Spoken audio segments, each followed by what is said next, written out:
Hey, Infidelity Love Lies, fam.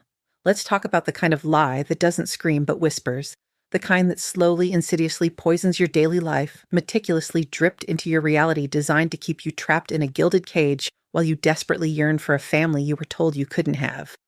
One minute, I was a hopeful wife, building what I thought was my forever dreaming of the pitter-patter of tiny feet.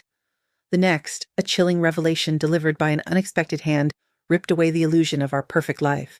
It wasn't just infidelity, it was a multi-layered betrayal, a calculated dismantling of my future, my body, my very sanity. The man I loved, the boy I tried to mother, and the phantom of an ex-wife all played their parts in a twisted script I never knew I was starring in. But when the truth hit, it didn't just hurt, it ignited a fire. A fire so fierce it burned away the deception, revealing not just their treachery, but the indomitable strength I never knew I possessed. This wasn't just my story of heartbreak. It was my war cry, my reclamation. The detonation. You think you're building a dream brick by loving brick until you realize those bricks are actually trapping you inside a meticulously constructed illusion, and then the true detonation. My phone rang. An unknown number. I almost didn't answer, my gut clenching with a familiar dread I'd come to associate with Mark's late-night excuses or Cody's manufactured dramas. Olivia. A woman's voice, hesitant, then steely, cutting through the static of my own mounting anxieties. My name is Sarah. I'm one of Mark's mistresses, and I'm pregnant. He owes me money for an abortion, and he's ignoring me. You need to know the truth about your husband. My hand trembled, the phone almost slipping from my grasp. Mistress pregnant. The words hit me like a physical blow, one after another, each one slamming into my chest.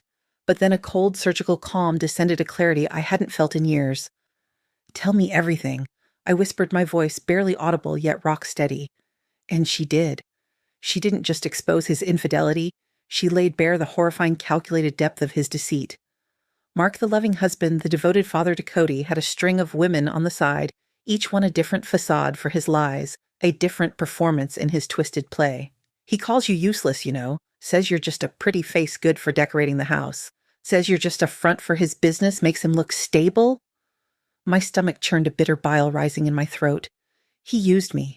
Every sacrifice, every ounce of effort I poured into our life, into his success, was just a strategic move in his warped, narcissistic game. And then the bombshell that tied it all together, explaining the years of unexplained infertility, the crushing disappointment that had hollowed me out. He brags about it.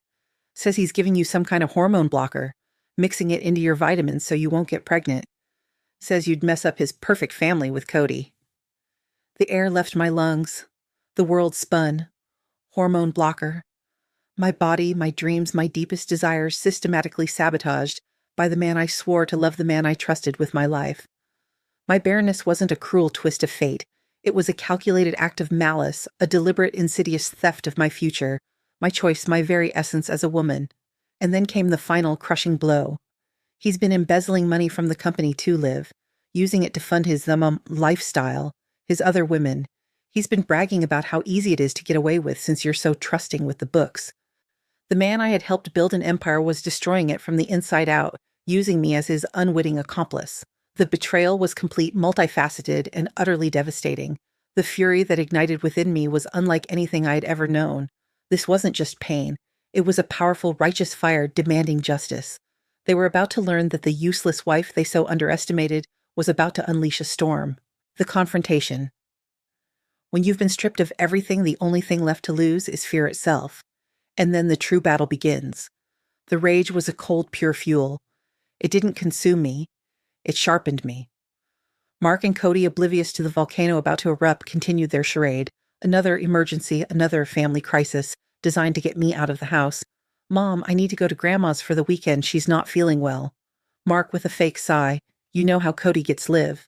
Best if you just give him space. They expected me to dutifully pack my bags, disappear, and give them the stage for their next performance of Happy Families.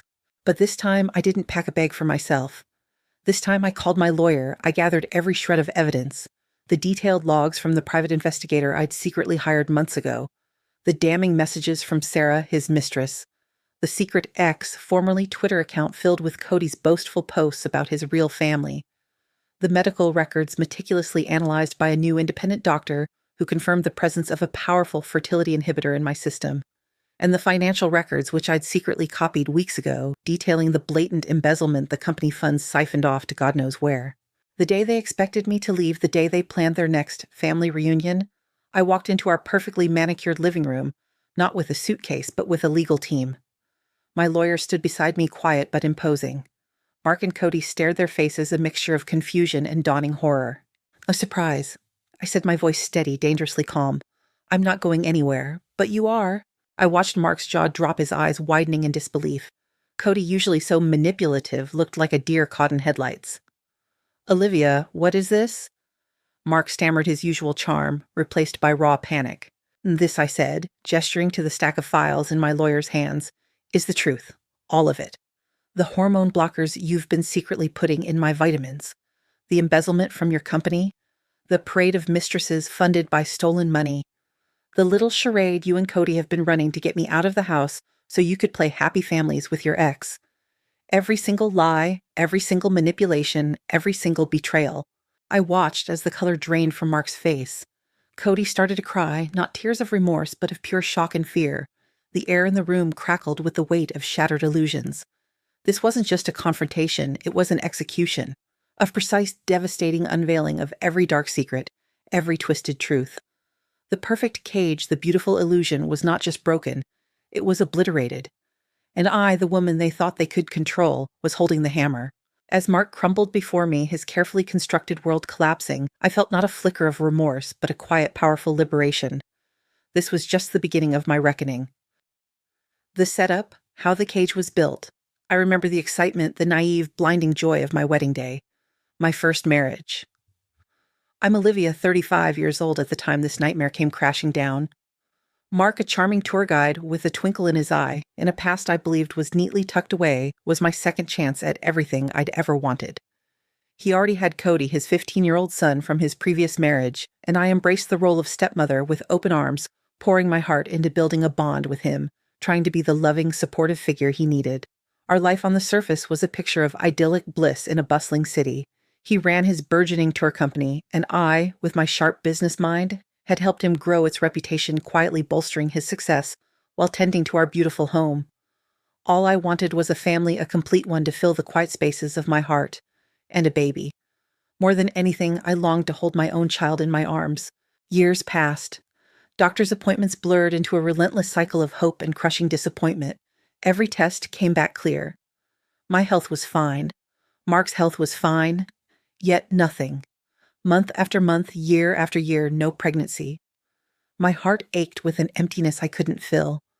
Mark, ever so soothing, would pull me close, whisper into my hair, "Cody is our gift, Liv. We have each other. That's enough." His words were a balm, but a strange, unsettling part of me always felt a phantom chill.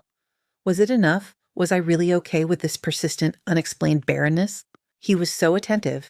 He managed all my appointments, handled the prescriptions, insisted on fetching my daily vitamins and supplements himself. "Just trying to make your life easier, love," he'd say, pressing a kiss to my forehead. I never questioned it. Why would I? He was my husband, my partner, the man who seemed to want nothing more than my happiness. He'd even helped me with my finances, managing my accounts, saying I should focus on the home. Slowly, imperceptibly, the lines between my life and his blurred, then vanished entirely. I was a part of him, or so I thought. I didn't know then that the very foundation of my dreams was being systematically dismantled, one tiny toxic pill at a time, hidden within the harmless-looking vitamin bottle. The chilling irony was, the more I craved a baby, the further I drifted from my own body, blind to the silent, invisible war being waged within me. The control tightened imperceptibly at first, then with an almost suffocating grip. Mark became the gatekeeper of my world. My doctor's appointments. He'd schedule them, accompany me, even handle all communication with the specialists. My medication, only from his hand. My finances. "Leave it to me, sweetheart. You focus on our home." My old friends. He'd subtly discourage meetups or forget to tell me about invitations. "They don't understand our life, Liv. We're a team." It was a slow, insidious isolation wrapped in the silk of care and love. I was becoming a perfectly manicured bonsai tree, pruned and shaped to fit his vision, unaware that my roots were being severed. And then there was Cody, my stepson. Initially, I'd poured my heart into building a bond with him, trying to be the loving, supportive figure he needed. But Cody had his own agenda, a subtle, manipulative game. He'd create excuses, elaborate scenarios that conveniently sent me out of the house. "Mom, can you pick up my science project from school? I forgot it." Or, "Olivia, Aunt Carol needs help with something. Could you run over?" I'd rush out, eager to help, believing I was fostering our family. It was only later, much later, that I began to connect the dots. A fleeting glimpse of a photo on an unattended phone. A hushed conversation ending abruptly when I entered the room. The subtle, almost imperceptible shift in Mark and Cody's demeanor after I'd been dispatched for one of Cody's contrived errands. I started noticing things on social media. Vague, coded posts from Mark's ex-wife, sometimes tagged with locations that suspiciously matched times I'd been sent away. "Family time is the best time." One caption read accompanying a photo carefully cropped but hinting at more than just her and Cody. A cold dread began to seep into my bones. The perfect little outings, the innocent errands. Were they simply elaborate maneuvers to remove me, to clear the stage for a reunion I wasn't meant to witness? The thought was a sickening twist in my gut, turning my beautiful home into a theater of hidden truths and me, the unwitting pawn. The pieces were beginning to fall into place, not gently, but with a horrifying, crushing certainty. The next step I knew had to be mine, and it had to be secret. The chill I felt in my bones became a burning resolve.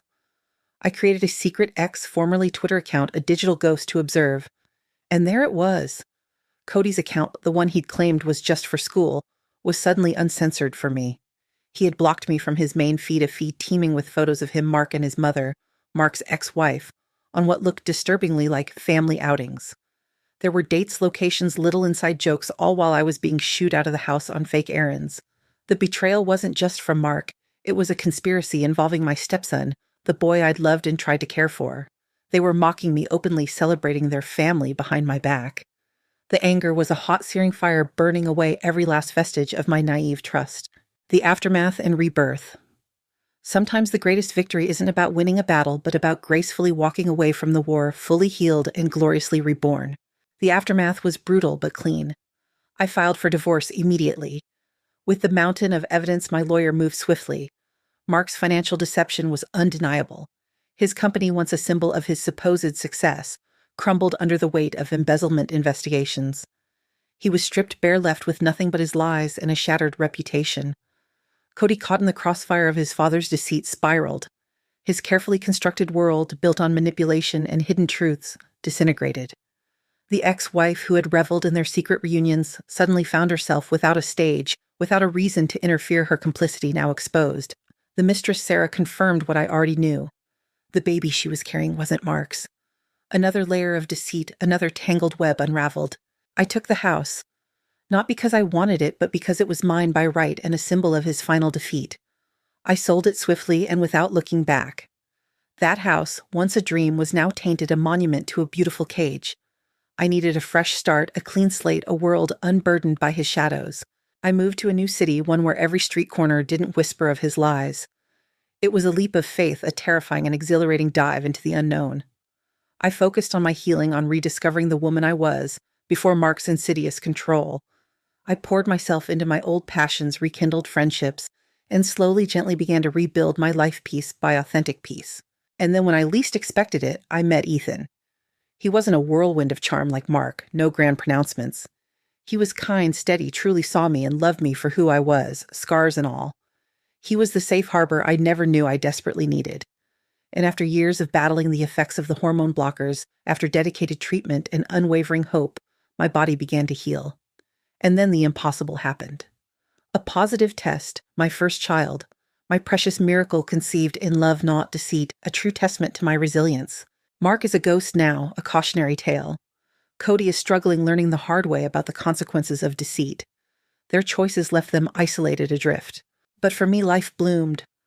I hold my child, feel their warmth against my chest, and a profound sense of peace washes over me.